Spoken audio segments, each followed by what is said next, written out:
Okay. Episode 3. All right, here we go. Who are we talking about this week? One of the finest bands ever Palm Tree Hair. to grace the 80s or any of the Pure sex. T's. Giuffria. Giuffria? Giuffria. Could it be Giff? Is there a way it's Giff? Giff. Like a Giff? Giuffria. Giuffria? Yeah. Like, you know, Jeffrey is Geoff. Yeah. F. Maybe it was the dude's name, Jeffrey, and he wants to, sex it up a little bit. Yeah, maybe so. How about Giuffria? So it's a high quality cover too. It is. It's branding, The angled G. right? Mm-hmm. That was a T-shirt. Had to be at one point. Oh, fuck yeah. Calling to the heart. So now, Greg Giuffria. Giuffria, he was a member of Angel Yes. in the 70s, Yep. right? Mm-hmm. I think I've heard one of those albums, but I liked it. I don't think I've heard any Angel. You haven't heard any? No. If I remember right, they took so much shit from Zappa, Frank Zappa. Right. Like, he would I've heard just about that. Rail on those guys. Because they were a pretty band, right? Like Yeah. Glamsters. Much like these guys, all blonde, I Yeah. think, or mostly. Fucking well coiffed. Yeah, luxurious hair. Playing the game. Got the fucking Pantene endorsement going on. Anytime dudes are clocking the chicks, other dudes are gonna fucking hate. Yeah. There's no doubt about it, right? Yes. Doesn't matter how good you are at your playing or whatever you do, you look like a poser. Yeah. I mean, But who cares? I mean, it's killer. Girls like it, and they're playing decent music, arguably. But anytime a girl were like, oh, they're hot, dudes hated on that, right? yes. Yeah. Clear back in the 80s when the glam stuff was going on, and then there was the rise of thrash metal, and some of those guys, posers. No spandex. No lipstick or eyeliner. All the time. Yep. You could even see it in Metallica's Day on the Green, I think it was, or whatever. He's yelling it. You won't find any spandex here, man. Yeah, it's Fuck you, James. It's like, dude, I love your band, man, but that was the times, right? That's what they did. It's part of the shtick. Now, if you were hanging around with them now, and one of the dudes went, "Yeah, those posers," then you'd be like, "Oh, okay, Yeah. we're in our 50s, Right. how about it?" Yep. But yeah, so these guys, I liked their first record, and thank you, by the way, for this gift. You're welcome. The 12-inch. I had this. I don't know what I did with it. Oh, you did have it. I did have it Okay. at one point. All right. But there was a point where I got rid of a lot of records. I sold them like a dumbass. Well, lessons learned. So back on it. So it's good to have this back in the collection. The first one better than Silk and Steel. By leaps and bounds. My introduction to Giuffria was probably 8th grade. One of my classmates who I was friends with, he came in school one day and he's like, "Hey, have you heard this band Giuffria?" Oh, so that's where I got it. You said that, and I thought you were just. And I was like, you were, but I was like, what? But you got it from. And he's like, Giuffria. I don't know how to say it. And I'm like, I don't know. Anyway, at some point shortly thereafter, I did see the video for "Call to the Heart." Oh, with that magical keyboard line. Yeah. And they're at the rehearsal and he's trying to call his woman. Oh, she's not picking up. Well, heartbreak. We've all been there, right? These dudes were the original emos. They were. They were calling to the heart. They just weren't crying about it. They weren't crying about it or screaming. Right. Yeah, so that was my introduction. I had heard that song, and that's really all I ever heard of that record until I was driving down here.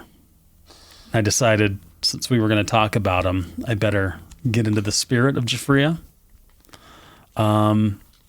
And I was mildly surprised that I enjoyed the record. It's not a bad record. It's not a bad record. It's like I said earlier, the more rockers of the album kind of reminded me of something you'd seen in an 80s movie during the montage where the kid's going through training. Iron Eagle or Top Gun. He's getting ready to ask the girl out, so he's, he's getting ready. washing the car and Watching the car. doing his paper route or whatever. Blow drying his hair in the mirror. Right? Dancing in front of the mirror. Yeah. But it wasn't bad. No, it's pretty good. And I was, David Glenn Isley can... What was the other band? He was in another band. He wound up later on in Dirty White Boy. And that was after his stint with here. Earl Slick on guitar. Slick. The drummer from Autograph. Okay. I can't remember those dudes, but I remember seeing them, but I wasn't Earl Slick played with Bowie for a while. Oh, all right. Yeah. Pretty good lineup. Yeah. I think that you hooked me up with the copy of that. Probably, yeah. And it was a lot more rocking than Giuffria by far. Well, and it was like kind of bluesier and a little sleazier. Bluesier. Yeah. Yeah. So that was after the Giuffria run. Yes. Yeah. So I listened to the debut on the drive, and then of course, to keep it running, I queued up Silk and Steel. Yeah. I'm tapping out on that one. Yeah. I got through like the first two songs, then I just started hitting next. Powder Puff. Yeah. They were really softening up. It's like the Palm Springs of California, right? It's like it's the non-desirable location in the catalog. But a great album cover. Oh, yeah. Dreamy. Was there any exotic animals on that cover? Do I remember that right? No, because isn't it like they're up in the pink clouds and then there's the little picture of each guy's head? I thought one of the guys was an exotic animal. That's what it is. That's what I'm thinking of. Because they have the lioness hair. Right, right. Yeah. Yeah. Not good, though. Unfortunately. Not really. No. Because we're already, stretching for the first one. Yeah. It's good, but, Yeah. Guy, you freeze. I might throw a few tracks from that first album on I've got like an 80s list for the salon, because we mix up our playlists. Yeah. I might throw a few of those on. Yeah, you should. I love that you put Journey on our playlist, Red. It's not Journey. It's Giuffria. It's Giuffria. Who? What?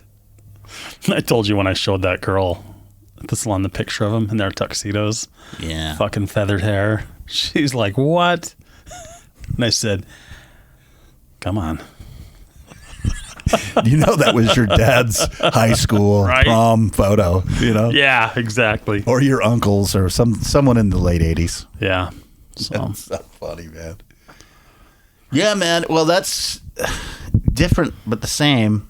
It's like when I heard about the Sea Hags and what was that, 89? Yeah. But then I listened to it. I never caught on. And then it was like 30 years to almost the date of the release. And I just sunk right into it. Amazing record. Yeah, it is. Yeah. And it was like, that's as amazing as it was. I just sat there thinking 30 years and now you're finally tapped into it. This is the finally tapped in. Record. That Sea Hags record is killer. Oh, yeah. Yeah. Yeah, so Giuffria did those two records. They recorded a third album because I did go to their Wikipedia. Okay. Just because I didn't know a lot about the background other than Greg was in Angel. Yeah. Because I'm like, well, where the fuck did David Glenn Isley come from? Oh, and one funny thing I did read, they had a different drummer originally. They had this guy Krieger on the records. They had someone else earlier, but they replaced him because Krieger was a little more aesthetically pleasing. I think that was a prerequisite for sure to get in the band, right? You had to have the right hair, right? You had to have the right hair. Yeah. You wouldn't catch dude from Kicks getting in there. Right. But here's the thing. You look at the first record and it was David Glenn Isley, killer hair, Greg Giuffria, the fucking main dude. That dude had a hair. You had Craig Goldie on guitar. And do you remember the video? He was playing a fucking warlock. Yeah. Yeah. Which I remember thinking, oh, cool. This must be rocking. Me too. Because like a warlock, it was Motley Crue. It's got to be something. Motley Crue shit. Some riffs in there. Yeah. Yeah. Yeah, and harder stuff too. Yeah. So no. And then it was Chuck Wright on bass, who again had big killer hair. And he's with Quiet Riot to this day. He's still touring with them. Yeah. Okay. And then Krieger had long hair too. Well, he was until Benelli passed. But then you look at the second Giuffria record, and Chuck Wright was out, and they brought in some other dude, and he had just kind of like a little short mullet and a receding hairline. So Whoa. How did he pass? They probably lost steam after that. Yeah. They were like, oh, we can't do this anymore. Is this where we're headed? Right? Mullets? Skullets? Skullets. We can't do it. Yeah, and then Craig Goldie was out on the second record, so they brought in Lanny Cordola. I don't know him. Well, I only knew him because House of Lords. Oh, yeah. Because that was where here's what happened. This All is right. what led them into becoming House of Lords. Gene Simmons got involved. Oh, he did? Yeah, House of Lords? as a producer, and he signed them to his new label because Giuffria had recorded a third album, but it never got released. Okay. So they were dropped by their label.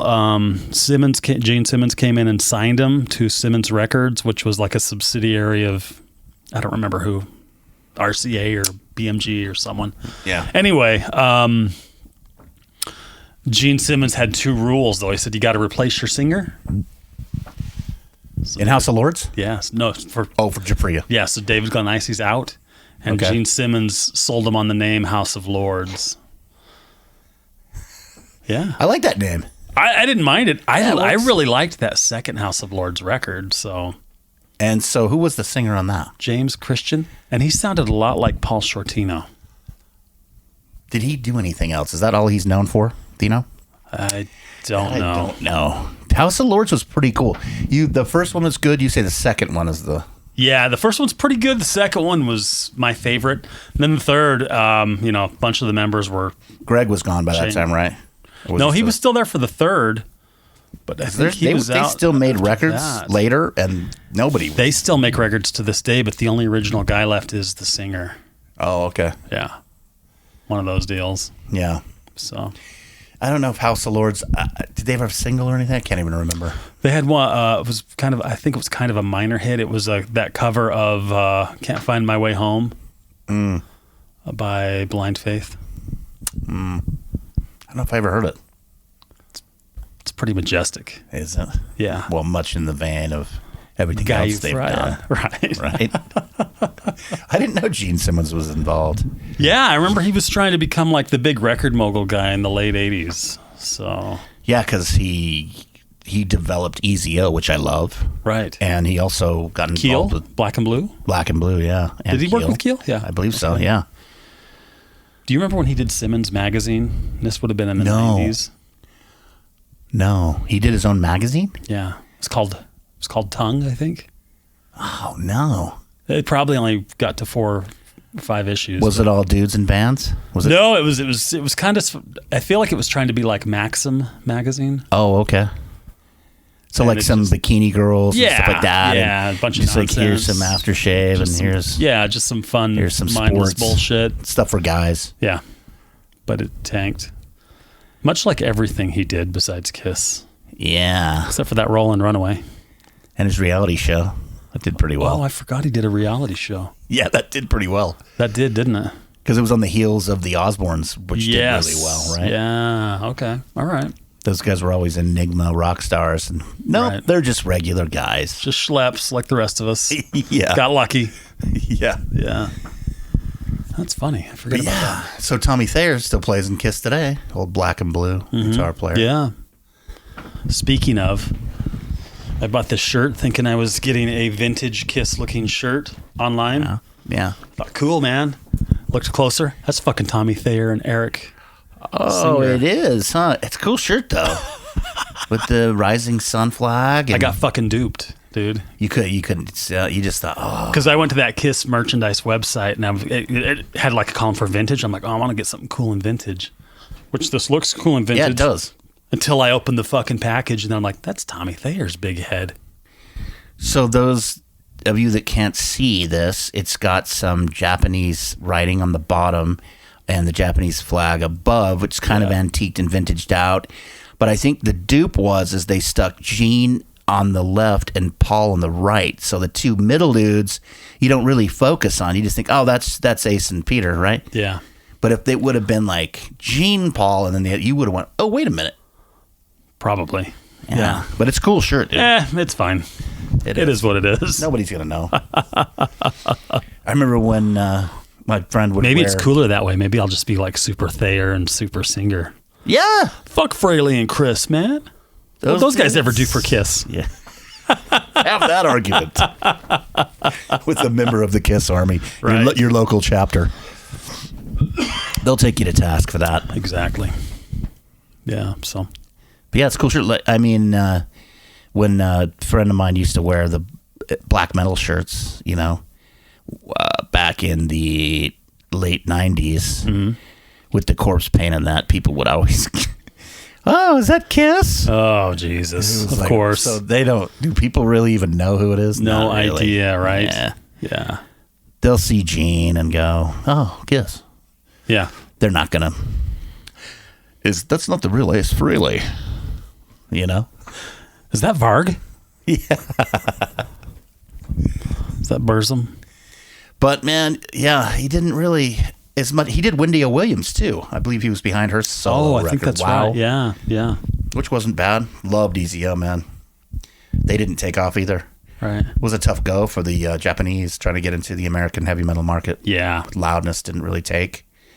Right. So, classics, but yeah, it didn't really work here at the time. Right. Did Easy O, were they pretty like makeup? Yeah, Kabuki. Yeah, because I remember on their seeing first him, one anyway. but I don't think I've ever heard him. Masaki Yamada, the singer, he... Are you making these words up now, Todd? No, as much as it sounds like it, that's Akira the singer. Takasaki? Believe you're talking to the diehard Easy O guy. He definitely had a Klaus Main type of approach. Okay. But he was a little squirrelier and a little rougher. You know what I mean? Mm-hmm. It was just cooler the way he did it. And they had some pretty good stuff, man. It was weird. Their first record was kind of weird. I think Jamie St. James helped from Black and Blue. Yeah. Write one of the songs, helped them write one of the songs. And then, I think Gene might have helped on a couple. First record's their finest point. And then they had... Gotcha. Their next one was Fire, and they stripped down that they'd no more makeup. Just kind of... Fire. Yeah. And then they morphed into Danger. Yes. They left the Asian behind and became white guys. Typical story. Yeah, Fire. Kind of just regular rock and roll, not like it used to be. So Okay. And then fizzle. Okay. All right. Danger's kind of a Giuffria journey. Well, because they had the keys too. Like, those bands that had keys, they definitely, They leaned on them. Because of Jovi, dude. They leaned on them hard. Yeah. Yep. Which, I don't know. Give or take, honestly. Nowadays, cool. It's okay. Yeah. Back then, it was difficult if you were fascinated by drums and guitar to hear the keys take some sort of lead. Well, that was the funny thing about listening to the Giuffria record, because sometimes, instead of a guitar solo, there was a keyboard solo split with a guitar solo. Oh, definitely with Giuffria, right? Because he is the soloist. Yes. It's Giuffria. This is my band, guys. Side He's note. pretty good, though, too, though. Yeah. He's far beyond. Very. Yeah. Side note. How did he make his fortune, Todd? Programming. I mean. Programming music for... I did it early with you. That's right. Desi. Slot machine music, right? Yeah, music for slot machines. Which makes sense, right? Right. He could just spin on those keys. He could really showboat. Makes sense. So good for him, man. Another thing, though, Craig Goldie. Yes. As cool as he looked, and he had the BC Rich, but then the guitar didn't really pan out. He never got the chance to just rip. No. Well, he left Giuffria to join Dio, though. But that's where I was going. Yeah. So, honestly, Sacred Heart completely made me turn my back on Dio. Yeah. I can listen to it now and it's fine. Mm-hmm. But just this last week, I've been delving into the Dio catalog post Sacred Heart, and it is killer. Okay. And Craig's on a lot of those records, as is Jeff Pilson. Right. Okay. So I kind of almost get this sometimes. more heavy metal Dokken vibe. Ah. Just less, Dokken a lot of times has that light wave, Yeah. like Dawnish, Mm-hmm. Not with Ronnie, Right. Ronnie has the heavy metal. The riffs are. Well, do you remember after Sacred Heart, Dio put out it was called Intermission? Yeah, it was an EP, a live one, right? It was live with one studio track, Time to Burn. Okay, I haven't listened. Which I loved that song, Time to Burn. All right, I'm gonna have to pull that up. That's not on Spotify though. What the Intermission is, but that song isn't. Intermission's not. Oh, For some reason, that always fucking irks Got me your when goat. they're like missing one record, like from their catalog. Yeah. Anyway, no, me too. That's because why? that Sacred Heart tour, I didn't know that Vivian Campbell did the first half of the tour and then he quit, and so Craig Goldie did the second half. So that Intermission, part of it was the live stuff. Part of it was recorded with I didn't Vivian know Campbell. that. The other half was with Craig Goldie. So it'd be fun to hear the difference. I grew up with Holy Diver and Last in Line, so I don't really want to take the piss from that or drag them. Right. But I'm starting to think that the later stuff is a lot cooler. The stuff I've heard so far. Because I'd really kind of tapped out as well. Yeah. So I'm just going through these records lately. Like I just bought Angry Machines on vinyl, lenticular cover. It's coming today. All right. Yeah. It's like $20. Yeah. Wow. So it's got good shit, man.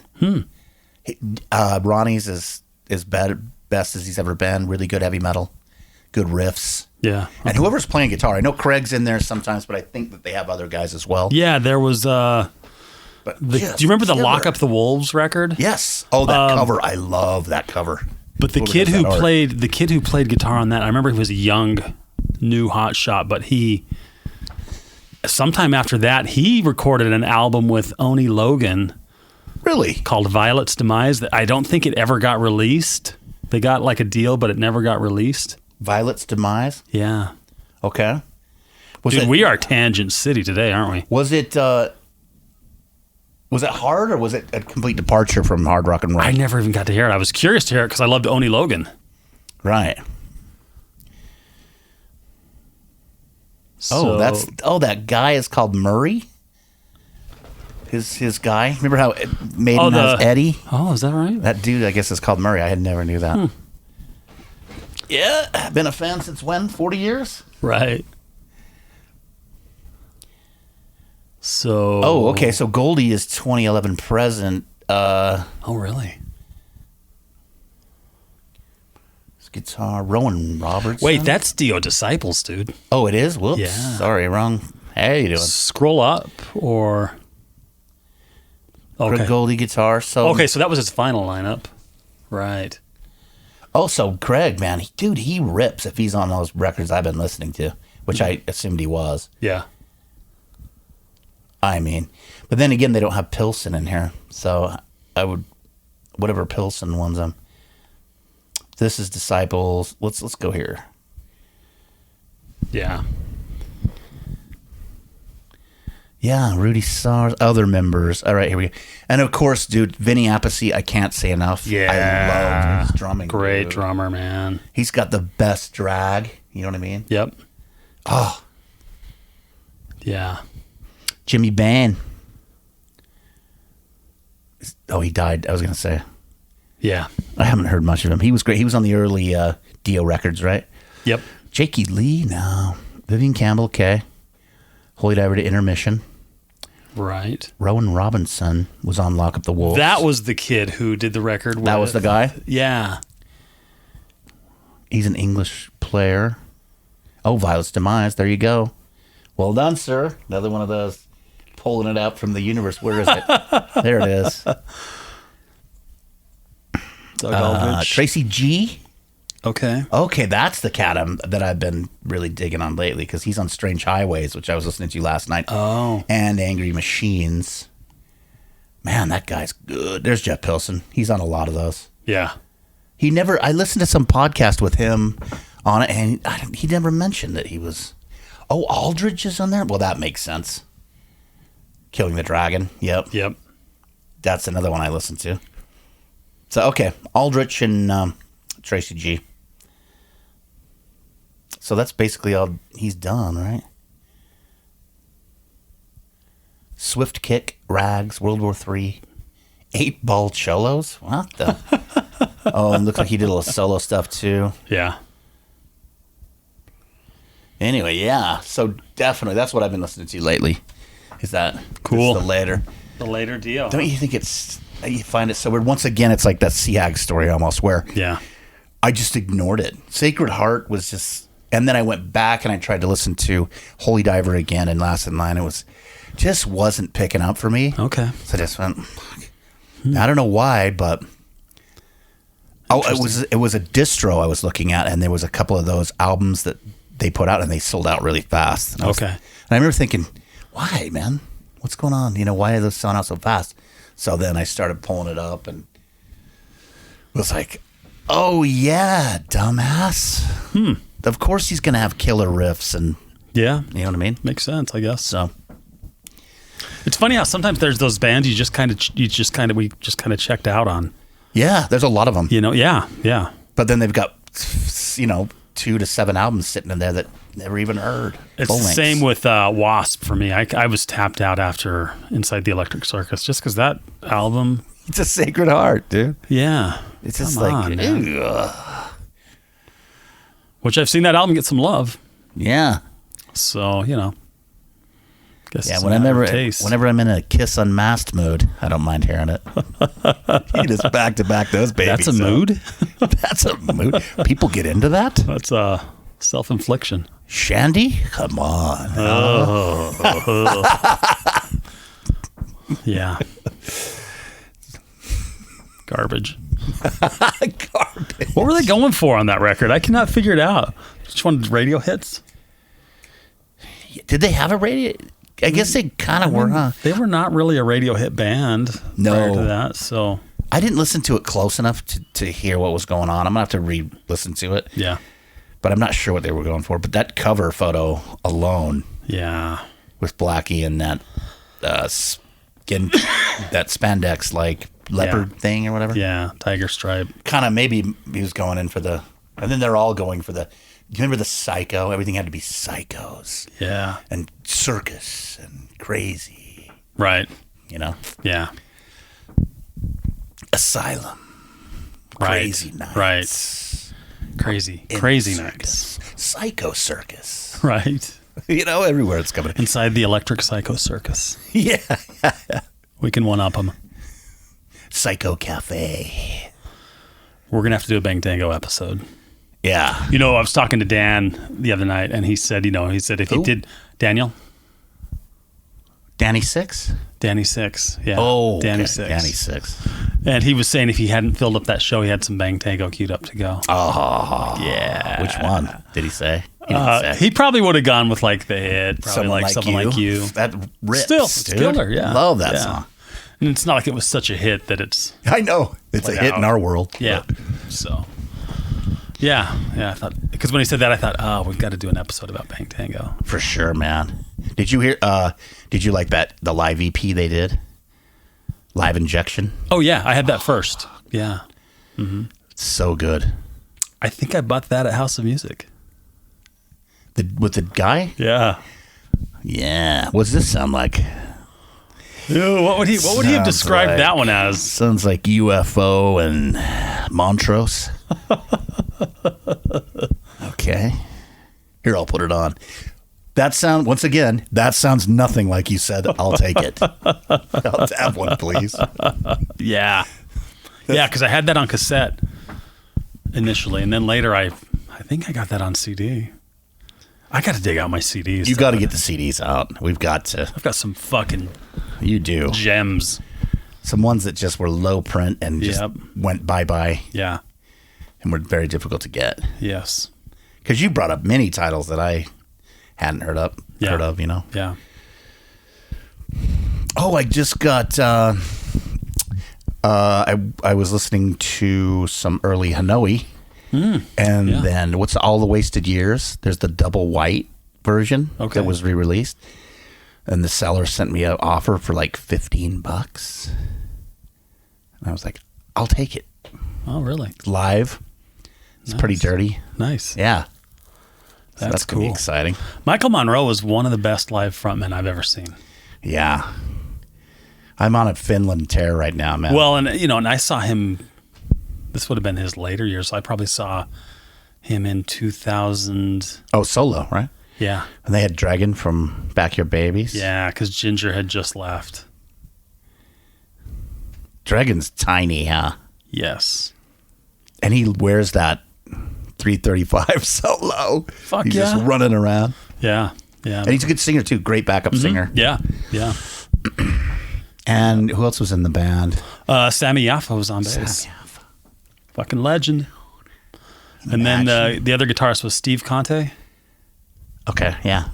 Looks like he should be in the Stones. Yeah. Yeah, exactly. And then the drummer is, oh my God, I'm spacing his name, but he played with the Chelsea Smiles for a lot of years. Oh. He played with Danzig for a little while. But he's playing drums now? Yeah. It's good to know something about every instrument, right? If you like to gig. Yeah. Because, like, drums and bass are kind of always positions that you can get jobs in. Yep. Yeah, definitely. Because there's plenty of guitar players and singers, Sure. right? That they're the guys that are fronting the acts. Yeah. Exactly. So. Yep. But yeah, so that's not here yet. It's in the mail, but it was a cheap price. That's killer. Double white vinyl. $15. Yeah, that's great. Yeah. But yeah, so House of Lords, Giuffria, now he's making music. Well, he did for slot machines. Yes. Made a fortune, right? Yeah, from what I've read. Yeah. Yeah. Probably living in Florida or Vegas or something. I think he's in Vegas. In Vegas. I wonder what David Glenn Isley's up to. David Glenn Isley. Yeah. Do you know anything that happened after that other blues band? No, that was the last I really ever heard of him. So.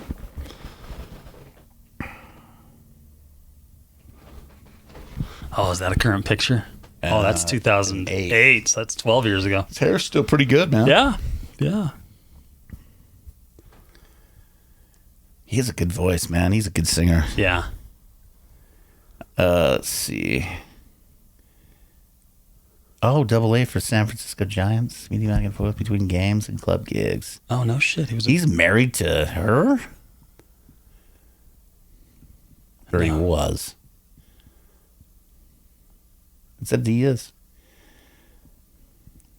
Interesting. Sorcery. Oh, he's been in some television shows. Look at this. Beverly Hills 90210. Seventh Heaven. Action Jackson. Interesting. I didn't know all this stuff. Played with Bob Kulick. Bob just died, right? Yeah. Bruce is his brother, and he's still alive. Correct. Okay. He was on Kulick's record. And He did an album with Craig Goldie.